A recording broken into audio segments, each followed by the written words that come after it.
Today, we'll travel across the waters into Germany and we'll speak with Oliver because Oliver connected with me some time ago and he's the CEO and a founder of a business that's really have used the pandemic as many did to create this burning platform for change and think differently about the business. We'll probably revisit some of the things they did during the pandemic and like what they've learned and what they have adapted into the new era of travel slash hospitality. And we also will talk about sustainability and travel and actually what are the trends that's happening there. And I just said to Oliver before we started this, like this is probably the first year when I talk with other people when we talk about you always have that conversation about where you're going on holiday, how you're traveling, where you're going, where people are actually thinking about the impact that travel has on the planet. So, with that said, welcome to the show, Oliver. Really looking forward to have this conversation. Thank you very much, Michael. Thanks for having me here. And Oliver, for people out there, just to get a bit of context, it would be great to hear your story. You're a founder of a business, so there was some kind of problem you wanted to solve at some point, but also how you got to that and what's happened since you started solving that problem.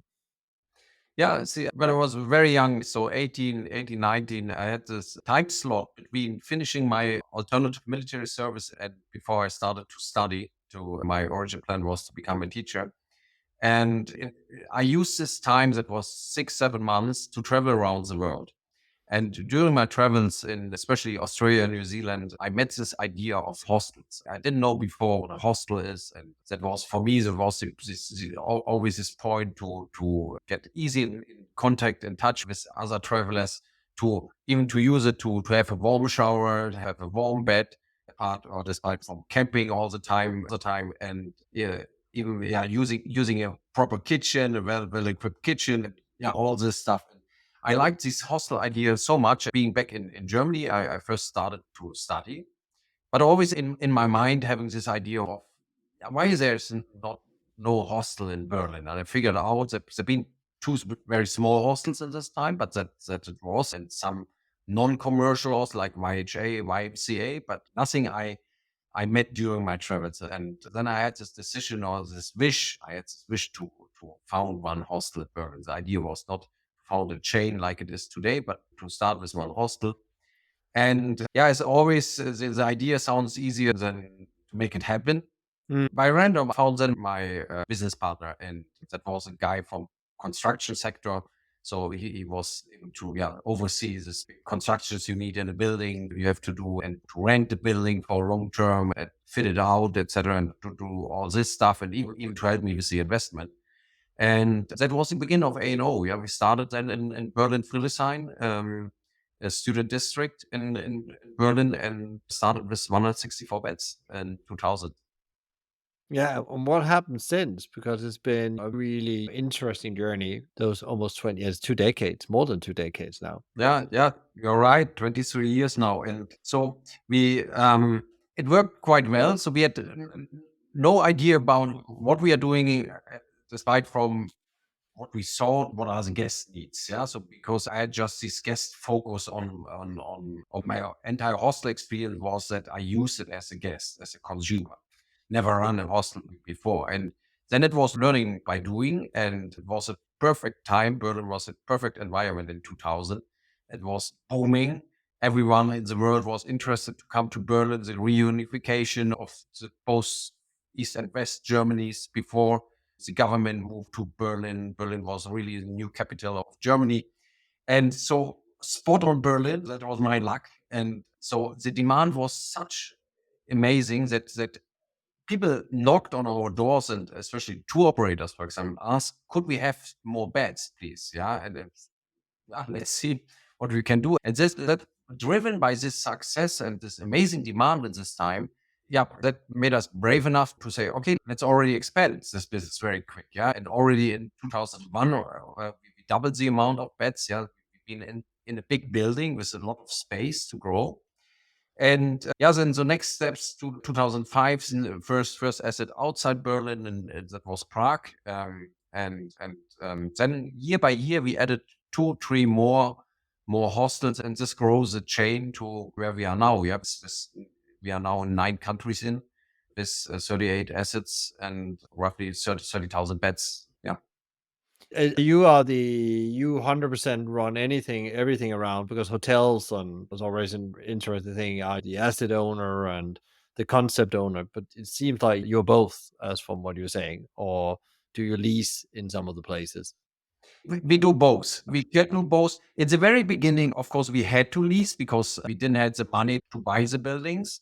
Lucky wise, later we could bought and acquire our origin A&O from Berlin Design. It's still existing. So the mother of our hostels.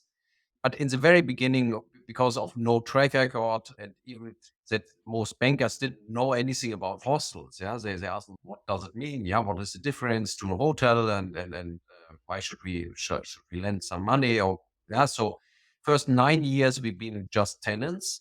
And then it started that first banks started to believe into us, into the hostel idea in general, and started to finance, and that enabled us to acquire buildings as well. So today it's half, yeah, half of the properties, and we lease half of the Super, super interesting way to develop. And I think that most businesses, you always have to borrow capacity in some kind of way. If you lease it or borrow it to get off the ground, and then you take control of your destiny as you can on that journey as you properties. go forward. So what is the mission then? Because you've already grown quite well. I would say I've never heard about you before you reached out, and we had this first conversation. Thought this is really interesting. I know this way of traveling myself because I did the similar like you. I After my initial years, and I thought I'm gonna go travel the world and lived in hostels in the US, Australia, New Zealand, Asia. So I know that the model as well, and it's very good if you want to discover the world and you're in a place in a short time and you want to connect with people and actually get the best advice of where you to go. But what is the mission now as you, because I guess since 2000 No, there's the hostel market is booming. I yeah, guess there's a lot of hostels around. I can see it when I go back to my home country, Denmark, come to Copenhagen. Hostel was not really a thing when I was younger. There was maybe one or something like you. Similar situation as Berlin, and now today there's many, and they all have different services and different price levels and all that. So what is the mission for you now? In its expansion, or it's being good at what you do? And yeah. That you are right, and even, like you described in Copenhagen, same in Berlin, for example. Now it's full of different models of let's say more boutique hostels or bigger ones like us, and or just yeah fancy design hostels. Yeah, for any taste you have offers.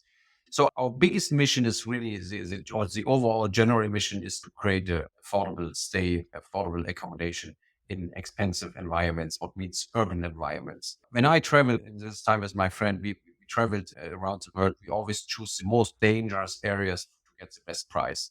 So, and so my decision here was let's create a safe and in a good environment. Yeah, let's create a safe but always affordable offer. That was really and it's still number one of what drives us. Yeah, so it has to be affordable, and our aim is, for example, not to upgrade our product to more luxury, etc., that it becomes maybe unaffordable for some customers.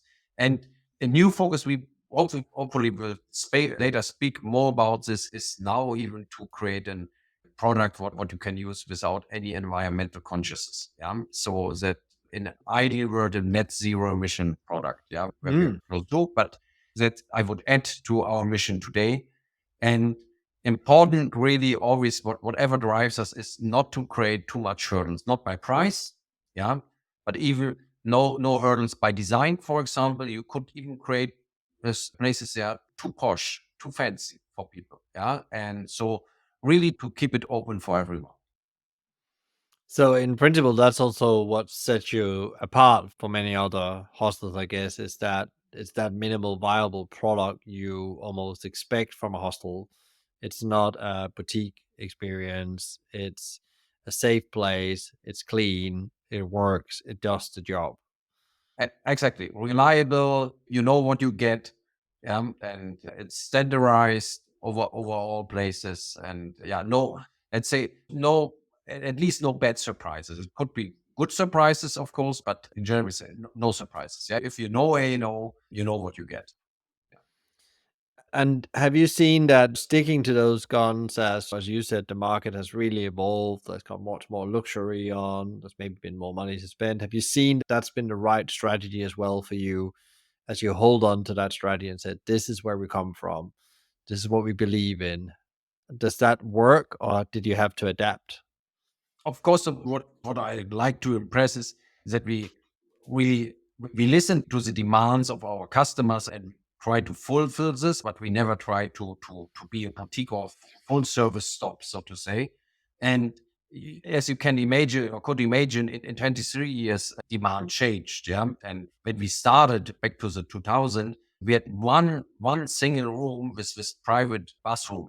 Yeah, today it's the totally opposite. We don't have any common bathrooms anymore. Yeah, so Mm. still running the four-bedded, six-bedded, eight-bedded dorms, but all have, for example, private facilities because that's, I would say, that's a standard today. Yeah, and so this changed today. Of course, it's super important, for example, to have super fast Wi-Fi, well Wi-Fi coverage over the entire place, a power plug an arm length away. Yeah. So everywhere. So that's, for example, really big needs.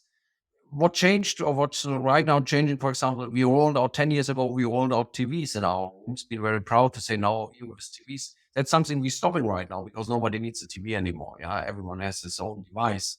And so as long as you have good Wi-Fi, everything fine. Yeah. So of course, we're looking what are the needs of our guests, of our customers, and then to check if this is really a deeper need, a longer need, and then if we believe it, we try to provide it, to roll it out, to offer it to our clients. But yeah, not doing super fancy stuff. Yeah.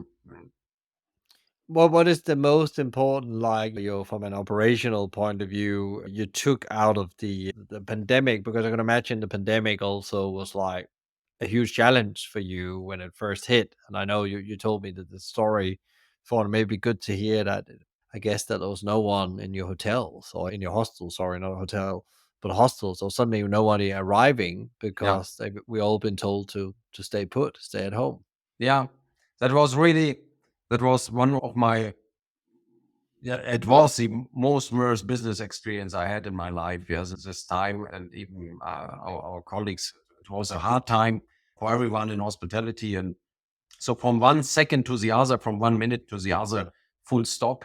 Yeah. And not only the concerns about your job and your investment and all this stuff, but even this feeling that nobody needs you anymore. Yeah, from one second to the other. Yeah, no need for your services, for your work, etc. So that being a lot of fears, so to say, in this time. And after this moment of shock, we tried to make the best out of the situation. Yeah, and lucky wise, we operating in Central European countries, and in all these countries, we had more or less good support from the government for employees. That was, I really like to highlight this because I know, for example, in the US, etc., other systems.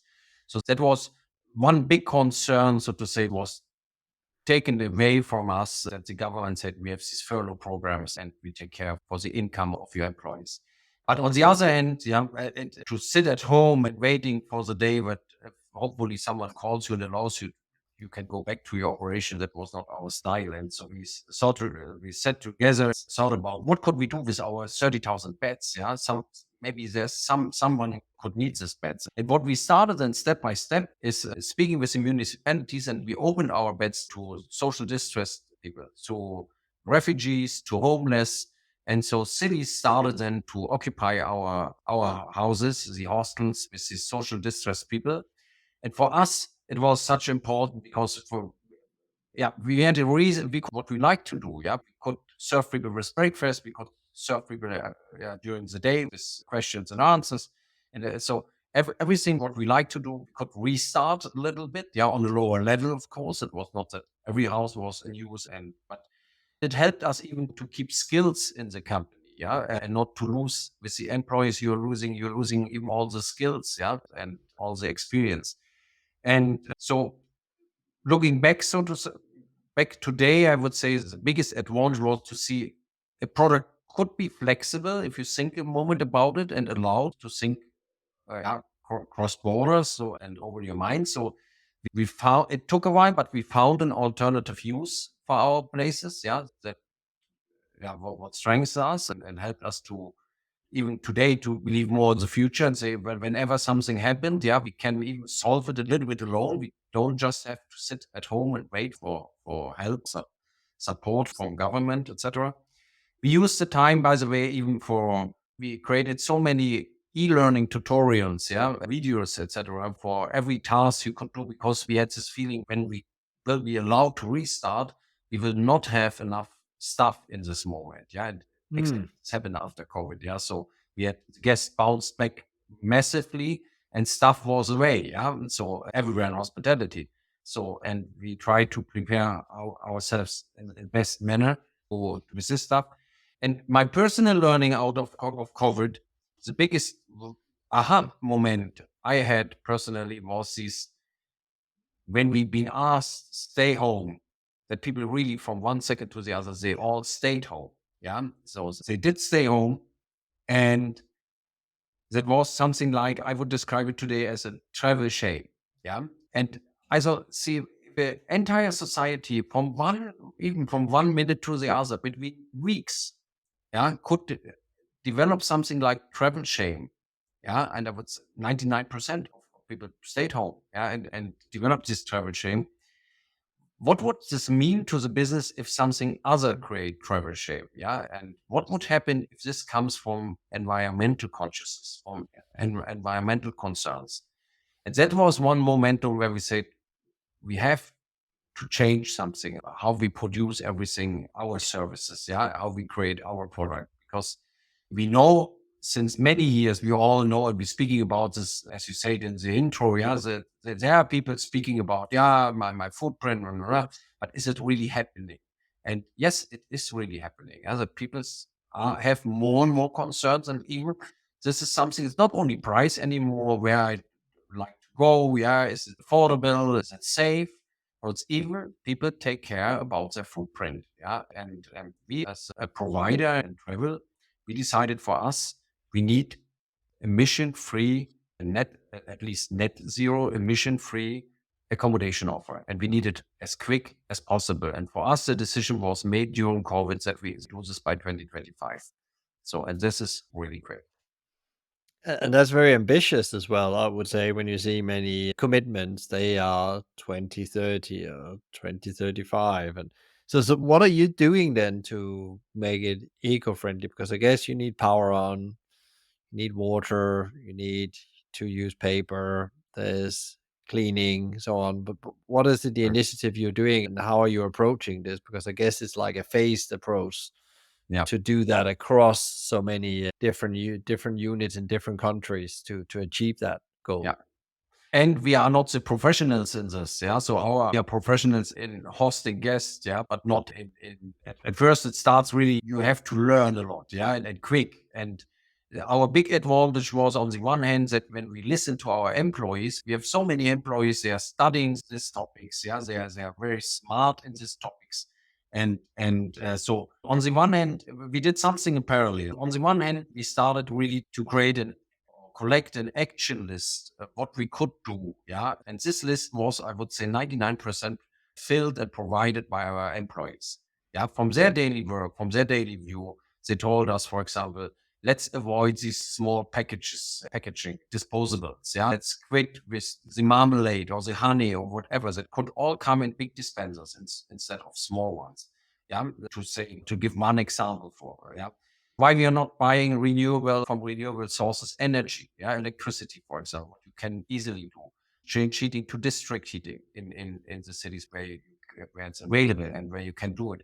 And small items, large items, skip plastic all away, or wherever we use it. We had toothbrush cups from plastic in all rooms, for example. That's something we just skipped and said there's no need anymore. Yeah. And so many small items.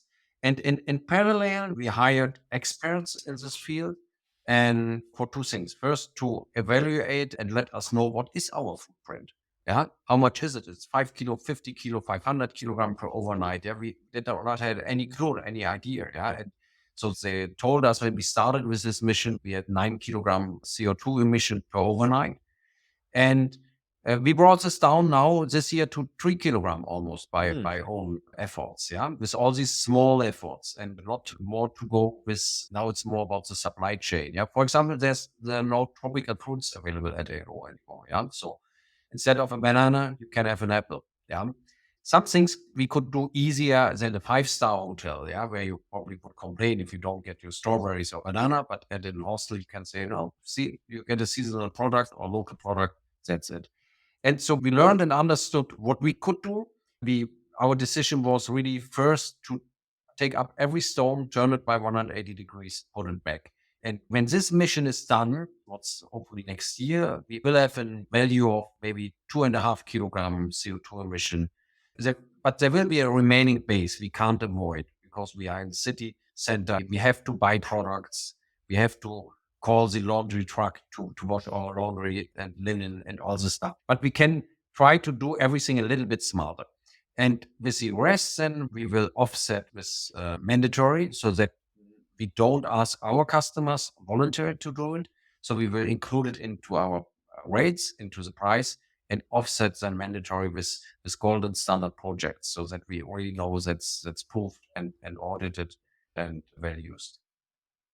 How have these great initiatives been perceived by your staff, but also by your customer? It seems like the staff has definitely been very involved in advising on the small changes that quickly could be done. It is, and it's even what we see, what is a really positive effect. It's even it triggers a lot of new applications, and so we're getting now with new employees with this background saying, yeah, we hear from friends, etc., that this company is really honestly, seriously going behind this, yeah, and following this road to operate net zero, etc. And that's our purpose, like to work for this company. Yeah. So on this hand, it's already a win. Yeah. What we could see, it's quite often when we compete about all the same talents, yeah, that we could easily catch some talents because of this topic. And for our guests, it's we have I would split this into two big guest segments. We have on the one hand we have all the groups, and if I speak about groups, I mean student groups traveling from Monday to Friday for a school trip to Berlin or Hamburg or Copenhagen or Venice or wherever. And these school groups, they are really asking even for the footprint and because the parents are asking or the teacher is asking, or it's already enough if two or three students, parents are saying during the teachers' parents conference, when they check the offers, yeah, but what's about our footprint? Yeah. And for example, we know the Scandic groups, today they are already not allowed to fly anymore to a school trip. Yeah. So there is a lot of consciousness about footprint behavior, especially on a school trip. So here it's a big advantage already. For the individual travelers, it's a bit more difficult to monitor this because of course we don't ask our guests, yeah, did you choose now because of our climate actions, because of price or whatever. But we know from, for example, there was a very impressive booking.com survey from 2021, and this survey said 20 to 25% of the Gen Z are already not entering any more plane because of climate consciousness. So, Mm. and if you then translate this to hospitality and say, if this 20%, let's just take the lower number, yeah, 20% of our target group, the Gen Z, is deciding tomorrow not to travel anymore, not to use an hostel or hotel or whatever because of footprint, then we would have, on the long run, we would have a big problem. Yeah. And I think it's super interesting again because I think people will still travel, but it will be without maybe the aeroplane, and then they'll be very conscious about how they stay. And as I said in the beginning as well, that's funny enough also what I hear, and then of course you start thinking yourself about those things. Is it actually a need? Can we actually go with the train? Or could we actually cut the travel down in the holiday period so we only travel a little bit of the holiday and we actually stay closer to home as well, the whole staycation kind of philosophy. So sustainability is really important, but also you have this strong presence across multiple cities in Europe. You have quite it becomes a complex operation, as I call it. And as soon as you move out of, you have one, and then that's operationally, and then you go number 2 becomes a bit more difficult, number 3, it's very difficult, yeah. 4, you can manage again, and then you have the whole journey up with complexity. How do you do that across so many cities and cultures? And because that's really, how do you scale that? Because in principle, you're scaling culture more than you're opening buildings. Yeah, that's a good question. And of course, there's probably not the only one answer. Yeah, it's a daily challenge. And if what is really helpful, our headquarter here, Berlin is a quite international city. And in our headquarter, we have about 150 persons here. They are so international.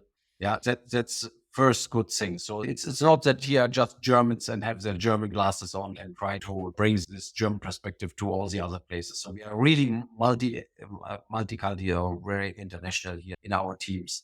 By the way, even as one learning after COVID to find the right talents to fill all the vacancies, we decided in the company to not have German as a mandatory language anymore. Yeah, so Mm, that's helping as well. Yeah, so with this, say with this, you're getting much more talents. Yeah, especially in a place like Berlin. Yeah, and so this is helping that we try to organize as much as we can centralized and so take workload away as much as we can from the single operations. And the teams in the single operations on the ground, we allow on and we even try to trigger a lot of work exchange. We have a lot of what we call workation, we have work and rotation, so that we ask our employees why you're not spending 2 months from Venice instead of working in Venice, 2 months in Budapest. Yeah, and the people from Prague going to Munich or whatever. So with mm. this vacation, that helps even, yeah, to get this exchange, and they bring ideas from their views from their operation to another operation, etc. And then, of course, we have the crew of trainers and supervisors traveling always around and helping. And if you, for example, even if you're struggling in one place because maybe you have too less personnel or whatever, then even you can ask the trainers or task force to jump in and stabilize the operation and help them. And I guess as you grow the business, this is really the challenge as well, and that's why you made some decisions about no mandatory language. I guess the speaking language is English. Then it becomes then because that what most people communicate in. And I think it's really interesting. You talked about that you actually ask people to travel from destination to destination, and because I guess that could be quite an attractive, especially when you're younger and you don't have a family, to be able to do that in principle. Both, there's work there, and also there's probably a place to stay, I guess, at the same time. Yeah, yeah, and even I'm really excited always when I speak to employees and ask, yeah, since when you are working here in this place, yeah, and then they almost saying me, oh, I'm here since 2 weeks, but I was 2 months in Salzburg, and then 4 months before I was in Edinburgh, and then I was 3 months in Budapest. Yeah, so that they really use it. So it's yeah, and as you said, it's for the young people, it's interesting, it's a good opportunity, yeah, to earn some money, even to combine it with your travels, and that's a good fit. And to stay within the company, and that Yeah, that knowledge and experience will not be lost as quick as it normally would with a frontline employee that would yeah, say, yeah, "No, yeah, now I have to move on," or "I've now been here enough. I'm gonna go and do another yeah, thing. I'm gonna quit my job." But yeah, actually, it yeah, keeps them. I think that's really, really smart. What is your top priorities in the coming years then, as the world of travel evolves? And I guess this summer is the big summer for many. Definitely here in Europe, you can hear this is like last year was big, but I think this year is where everybody's out again yeah, because the yeah. fear of the pandemic is behind us. Pandemic is behind us. Exactly. We saw a lot of pent up demand. I think still we see strong demand in overall places. We ha- Even we are a little bit settled now by these amazing cost increases we had after pandemic. Yeah, and that was that was even a big challenge for us last month to cover this and find answers, even to save energy. That was this big winter topic in Central Europe. Yeah, because we had these concerns that energy is maybe that we run out of energy. So yeah, now our focus is with all the learnings out of and knowing, for example, that we will have shortage of talents in the future that will be not better. Yeah, not easier because of the demographic and even the cost side pressure, yeah, the inflation. It's probably we saw the peak of inflation, but there's inflation is back. It will not disappear from today to tomorrow. And so to find answers like this and not forgetting to like really to have an affordable offer here in the market every day, we look much to automation. Yeah. So whatever we can automate and where we can, yeah, bring in, let's say, like a self-checking kiosk, what we all know from McDonald's or Burger King. Yeah, these kiosk stations for self-check-in. The self-check-in on your mobile device is another opportunity. That's something front of house, for example. Back of house, we have now cleaning robots, first 20 cleaning robots at A&O running all the hallways, yeah, and hoovering and cleaning the hallways, yeah, brings us automation here. And so many other tech stuff that we can hopefully in the future scale the business, but with less people needed. Yeah. We try to shorten waiting times in the peak travel seasons, because we all know that's annoying. If you wait an hour to check in at the security, you wait another hour, and so then you wait maybe another hour at the hotel check-in or reception. So that's why it's important to invest in this automation and makes this journey easier. The same as we just rolled out a digital order for your bar snacks and bar beverages. Yeah, that you can order this on your mobile, pay on your mobile, just pick up at the bar desk when needed. Many things like this, and the environmental story, of course. Yeah, the sustainability story. That's another big topic. But I would say these both fields are the fields for the next short-term future. Yeah, it's really interesting how you see technology becomes really important in the automation because you say you're gonna have less hands, so those hands has to do the job that really add value to the experience, I guess, through all your hostels. And I think like and then you mentioned McDonald's. McDonald's probably is one of the food service definitely operate on the forefront, and I spent a long time of my own career in McDonald's, and we were already starting there 10 years ago. And at that point, we didn't see where it is today. That's what's going to happen in Yeah, principle, where actually the customer in 98% of the situation are plugging in their own order. yeah, We thought it would be about 40-50%. And but that again have released labor. And now when you have a staffing crisis, filling that front line with 10 people to serve customers would probably been challenges for McDonald's, and they would probably have lost a lot of customers because it just took too long to serve them. So I think yeah. again shows how technology can be used at really optimizing that. What is like if you take the industry as a whole, what is like the pressing issue that's on your mind as a CEO that if that just could go away, life as a founder CEO of a hospitality travel hotel business like hostel would just be easier. Yeah, it brings me back to the footprint story and the sustainability story. But if we have solutions even without environmental consciousness to travel, so that's all about the carriers. If we see the airfares are much higher now than before pandemic, and I think that's over. That we can fly for 19 euros from Barcelona to Milan. And what's even maybe not the most worst thing, yeah, the most worst message, because is there really a need, yeah, to fly for 20 euros just for a party, let's say, across over Europe? But we have to, we have even to find answers that you can travel maybe for 50 or 100 euros still.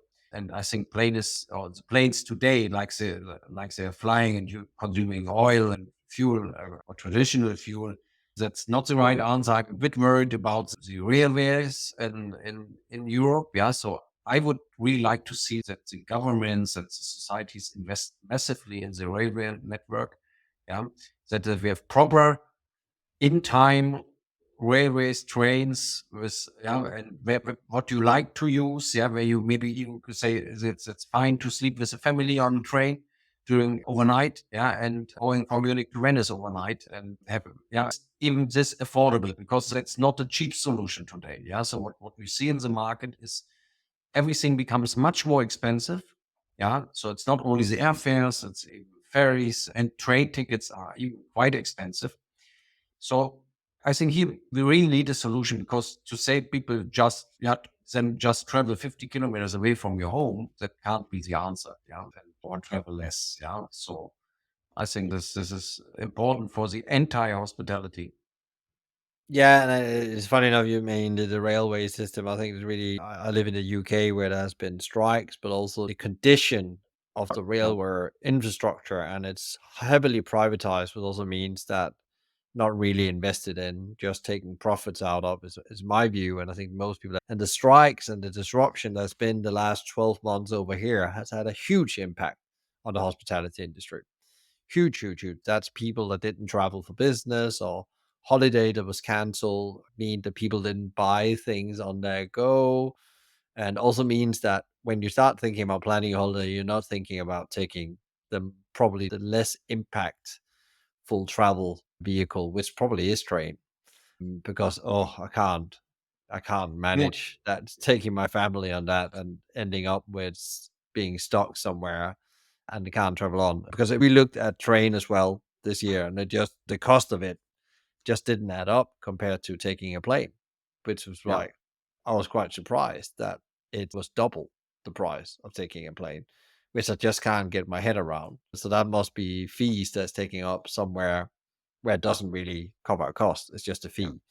What has been on the journey, especially the last couple of years as we come out of pandemic, as a business owner, we go a bit out of the market and your business, but like, what is yours as CEO founder? What is your top learning been in all of this? Because you have must have to go through a lot of change as well yourself. I know that for Yeah. myself and my own businesses. So Yeah, biggest learning maybe from the last years is running your employees are big source of knowledge, and even they are so powerful to if you communicate in the right way and you listen to them and you all agree about the same purpose for this moment, the needs of the company for then, and then you can hit everything, yeah, beat everything, and so you can be such powerful and develop really great things. That's I would say that's the most powerful learning. On the other hand, what I even learned the last years is even if things look very worse, very bad,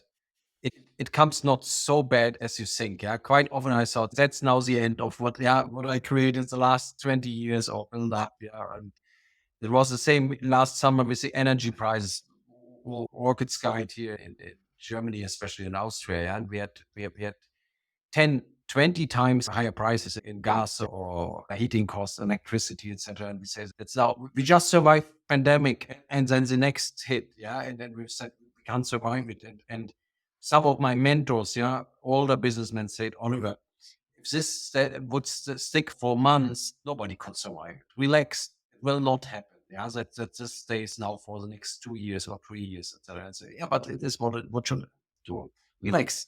So sometimes even believe in it comes not as horrible as it sometimes seems. So breathe and relax for a second, but yeah, stay careful and dynamic. Yeah, so always about answers and yeah, and yeah, don't. That's maybe even part of the ANO DNA. Not complain so much about the circumstances because we all had so many new circumstances for us what we couldn't control.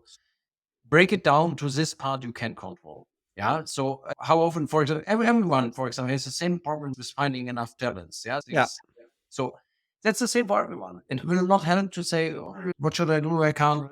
No, think about how could you find someone or even how could you automate the process or whatever. Yeah. But look for the solution. Yeah. And same was with this operational ban. No tourists allowed. Okay. No tourists allowed.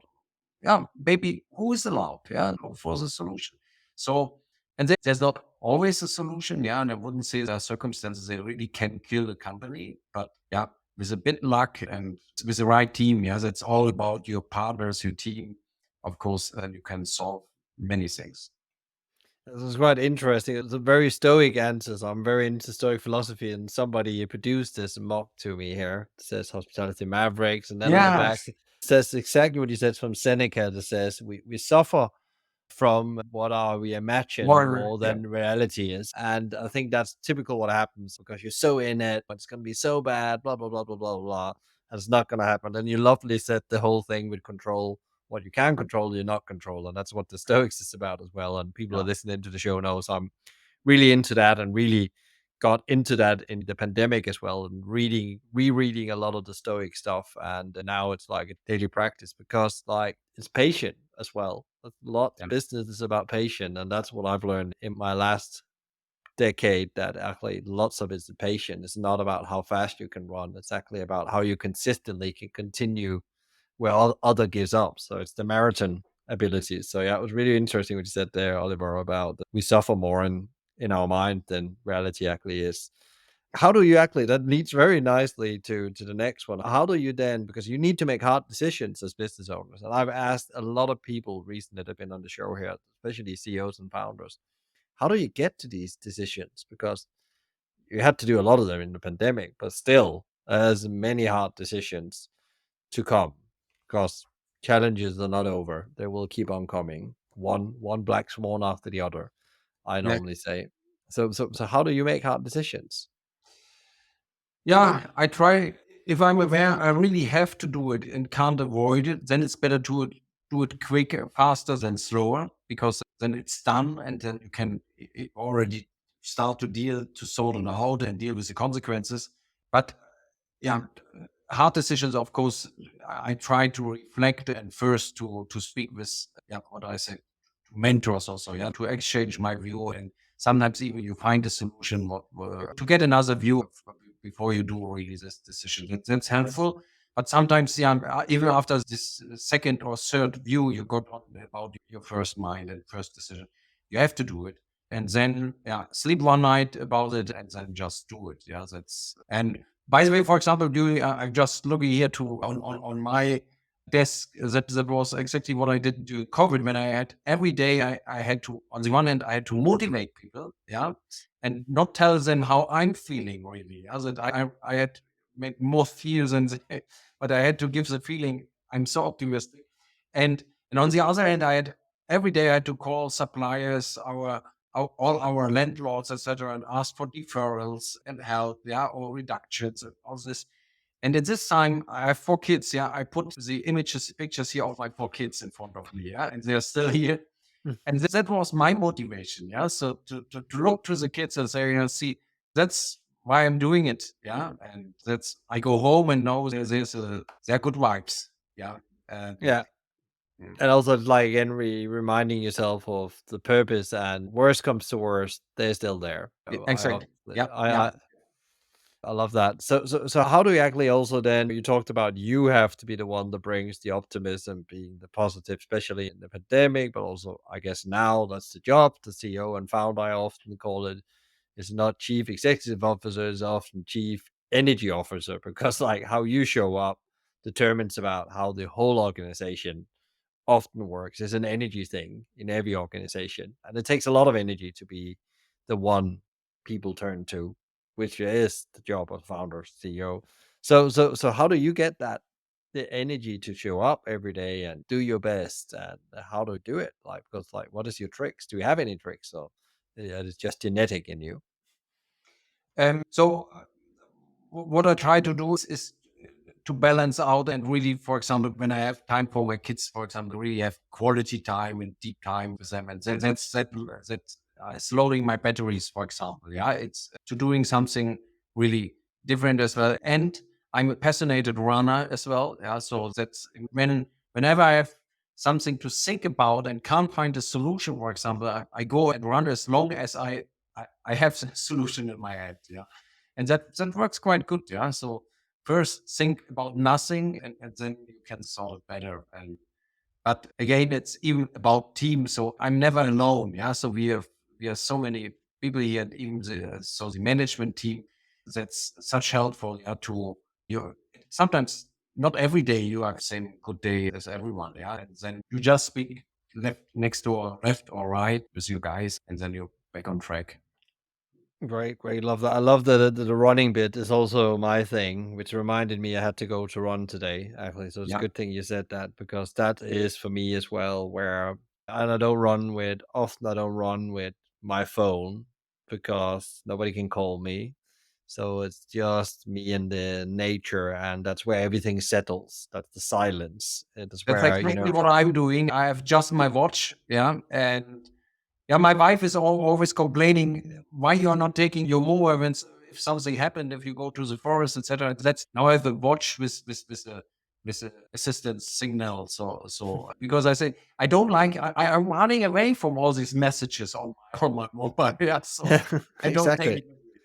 You need the silence to get your brain together. No, the broadband is really what we need in the day of age we live in, where we get so many Yeah. instant messages. So we're running out of time, Oliver. This is super interesting conversation. But there's one question we'd like to ask you before we finish off: is that what would your top advice be for other business leaders that's building their businesses as a force for good, one that is profitable but also make positive impact on people, society, and the planet? Wow, yeah, that's a difficult question. Yeah, so I think first of all, you believe in what you are doing, yeah, and don't.